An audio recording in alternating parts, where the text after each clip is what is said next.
आप देख रहे हैं मिड कैप मंत्रा और मार्केट्स रेंज बाउंड ट्रेड के साथ कामकाज कर रहा है। करीब करीब 150 अंक ऊपर मिड कैप इंडेक्स से और थोड़ा हायर लेवल से ईज ऑफ होके निफ्टी बैंक मिड कैप अभी कामकाज करते हुए दिखाई पड़ रहे हैं।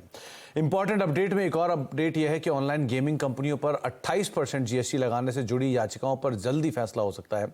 सुप्रीम कोर्ट ने इससे जुड़ी हुई सभी याचिकाओं को अपने पास ट्रांसफर करने को मंजूरी दे दी है और इस खबर पर और डिटेल लेते हैं। असीम मनचंदा हमारे साथ मौजूद भी है। तो असीम, इंपॉर्टेंट अपडेट आ रहा है और शायद जल्दी फैसला भी आता हुआ दिखाई पड़ेगा।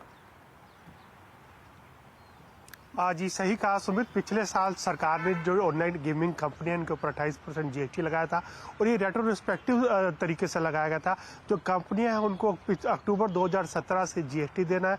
अब तक कंपनियों को 74 नोटिस भेजे जा चुके हैं और उनसे 1,12,000 करोड़ रुपए की डिमांड रेज की जा चुकी है, लेकिन कंपनियों ने इसको सब हाई कोर्ट्स के अंदर चुनौती दी है। देश के विभिन्न हाई कोर्ट के अंदर करीबन 27 याचिकाएं जो है पेंडिंग है।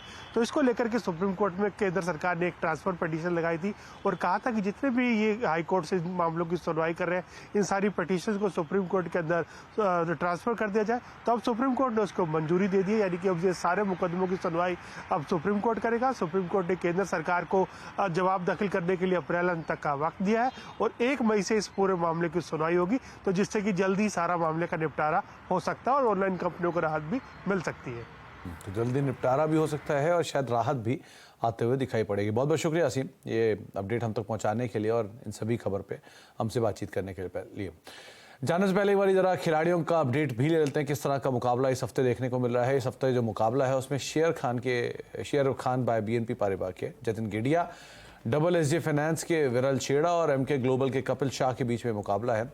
और सो फार जो रिटर्न है उसके लिहाज से जतिन गेडिया लीड कर रहे हैं 16.5% के रिटर्न के साथ। विरल करीब 6% के आसपास का रिटर्न उनका है और कपिल का रिटर्न रफली 1% के आसपास का सो फार देखने को मिल रहा है। तो सो फार हैंड्स डाउन जतिन गेडिया कामकाज करते हुए 1-1.5 घंटे का सेशन बाकी है।